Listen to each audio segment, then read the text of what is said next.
বন্ধুরা এইখানে দেখো, এটা একটা ককটেলের পেয়ার আছে, ঠিক আছে। আমার কাছে এর আগে অনেক ককটেলের পেয়ার ছিল, কিন্তু সবগুলোই বেছে দিয়েছি। এই এক পিস ককটেলের পেয়ার আমার কাছে এখনো পড়ে আছে, যার মানে প্রোগ্রেস কী হচ্ছে আমি তোমাদের দেখাবো আজকে। কারণ বেশ কিছুদিন হলো এই ডিম দিয়েছে, অনেকদিন হয়ে গেলো এই ডিম দিয়েছে।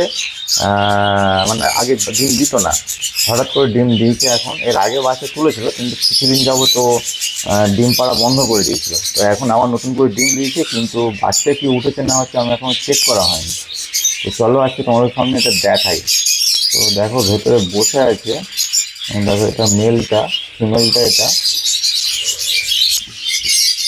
এই দেখো ডিম তো দিয়েছে প্রায় চারটে পাঁচটা মতন ডিম দেখা যাচ্ছে, কিন্তু ডিম জমেছে বলে তেমন খুব একটা মনে হচ্ছে না, বুঝতে পারলে। ডিম জমেছে বলে মনে হচ্ছে না। এই একটাই পেয়ার আছে, বাদ বাকি সব বেঁচে দিয়েছি। এই এক পিস আছে, শখে রাখা আছে। তো হলো হলো, না হলো না হলো, সেরকম কোনো ব্যাপার নয়। শখে রাখা আছে বলেই আছে এটা।